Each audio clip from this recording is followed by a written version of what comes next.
राधे राधे। आप सभी का स्वागत है लड्डू गोपाल ऑफ आसी के चैनल में। कैसे हैं आप सभी? आशा करती हूँ कान्हा जी की कृपा से आप सभी अच्छे होंगे। तो आज की वीडियो में मैं आपको सुनाऊंगी पुत्रदा एकादशी की व्रत कथा। तो वीडियो को लास्ट तक जरूर देखें। वीडियो अच्छी लगे तो लाइक कमेंट शेयर करें और चैनल को सब्सक्राइब करें। तो शुरू करते हैं। पौष मास के शुक्ल पक्ष की एकादशी यानी कि पुत्रदा एकादशी और जिसे बैकुंठ एकादशी भी कहा जाता है। तो कथा शुरू करते हैं। हाथ में थोड़े से तिल ले ले। युधिष्ठिर कहने लगे कि हे भगवान, आपने सफला एकादशी का माहात्म्य विधिवत बताकर बड़ी कृपा की है। अब कृपा करके यह बताइए कि पौष शुक्ला एकादशी का क्या नाम है और उसकी विधि क्या है और इसमें कौन से देवता की पूजा की जाती है।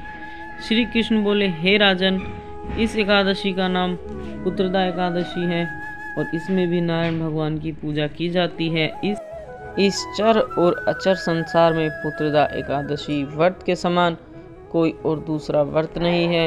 इसके पुण्य से मनुष्य तपस्वी, विद्वान और लक्ष्मीवान होता है। इसकी मैं एक कथा कहता हूँ, सो तुम ध्यानपूर्वक सुनो। भद्रावती नामक नगरी में सुकेतुमान नाम का एक राजा राज्य करता था। उसके कोई पुत्र नहीं था। उसकी स्त्री का नाम शेव्या था। वह निपुत्री होने के कारण सदैव चिंतित रहा करती थी।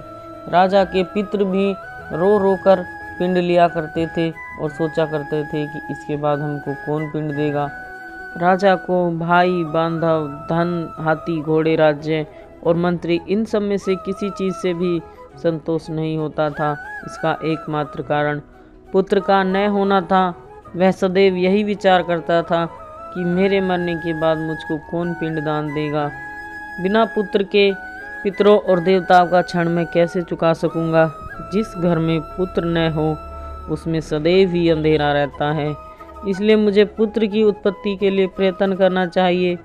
जिस मनुष्य ने पुत्र का मुख देखा है वह धन्य है। उसको इस लोक में यश और परलोक में शांति मिलती है, अर्थात उसके दोनों लोक सुधर जाते हैं।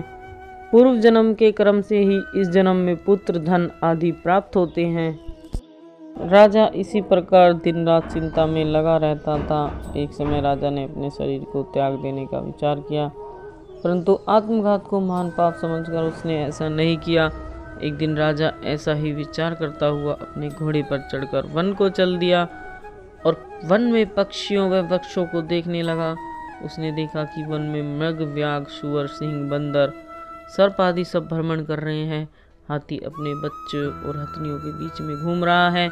इस वन में कहीं तो गीदड़ अपने कर्कश स्वर में बोल रहे हैं, कहीं उल्लू ध्वनि कर रहे हैं। वन के दृश्यों को देखकर राजा सोच विचार में लग गया। इसी प्रकार उसके 2 पहर बीत गए। वह सोचने लगा कि मैंने कई यज्ञ किए, ब्राह्मणों को स्वादिष्ट भोजन से तृप्त किया, फिर भी मुझको यह दुख क्यों प्राप्त हुआ। राजा प्यास के मारे अत्यंत दुखी हो गया और पानी की तलाश में इधर उधर फिरने लगा। थोड़ी दूर पर राजा ने एक सरोवर देखा। उस सरोवर में कमल खिल रहे थे तथा सारा हंस, मगरमच्छ आदि विहार कर रहे थे। उस सरोवर के चारों तरफ मुनियों के आश्रम बने हुए थे। उस समय राजा के दाहिने अंग फड़कने लगे। राजा शुभ शकुन समझकर घोड़े से उतरकर मुनियों को दंडवत प्रणाम करके उनके सामने बैठ गया। राजा को देखकर मुनियों ने कहा कि हे राजन, हम तुमसे अत्यंत प्रसन्न हैं। तुम्हारी क्या इच्छा है सो कहो। राजा ने उनसे पूछा कि महाराज, आप कौन हैं और किस लिए यहाँ आए हैं, सो कहिए। मुनि बोले कि हे राजन, आज संतान देने वाली पुत्रदा एकादशी है। हम लोग विश्वदेव हैं और इस सरोवर पर स्नान करने के लिए आए हैं।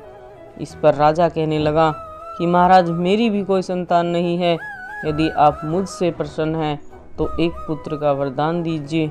मुनि बोले, हे राजन, आज पुत्रदा एकादशी है, आप इसका व्रत करें। भगवान की कृपा से आपको अवश्य ही पुत्र होगा। मुनि के वचनों को सुनकर राजा ने उस दिन एकादशी का व्रत किया और द्वादशी को उसका पारण किया। इसके पश्चात मुनियों को प्रणाम करके राजा अपने महल में वापस आया।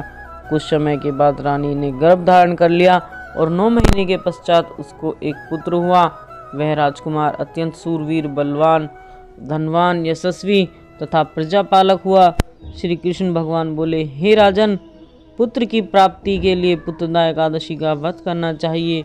जो मनुष्य इस महात्म्य को पढ़ता या सुनता है उसको अंत में स्वर्ग की प्राप्ति होती है। तो आप सभी इस पुत्रदा एकादशी का व्रत जरूर करें।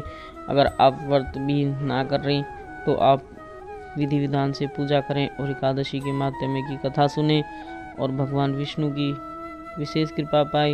यह एकादशी बहुत ही पुण्य फल देने वाली एकादशी है, तो आप सभी इसका लाभ उठाएं।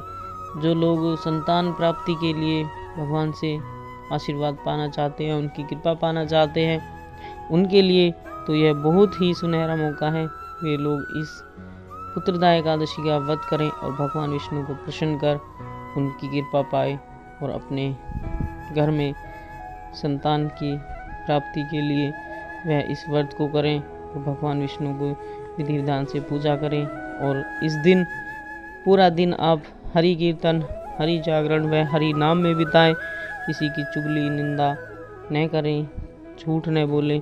आप पूरा दिन भगवान में ही व्यतीत करें और रात को अगर संभव हो सके तो हरि कीर्तन करें, हरि जागरण करें और शाम के समय में भगवान विष्णु के मंदिर में दीपदान जरूर करें। तो वीडियो में दी गई जानकारी आपको पसंद आई हो तो वीडियो को लाइक, कमेंट, शेयर करें और हमारे चैनल को सब्सक्राइब करना ना भूलें। हमें आपकी सपोर्ट की बहुत ज़रूरत है, तो हमारे चैनल को सपोर्ट करें। राधे राधे, धन्यवाद। Thank you for watching my video.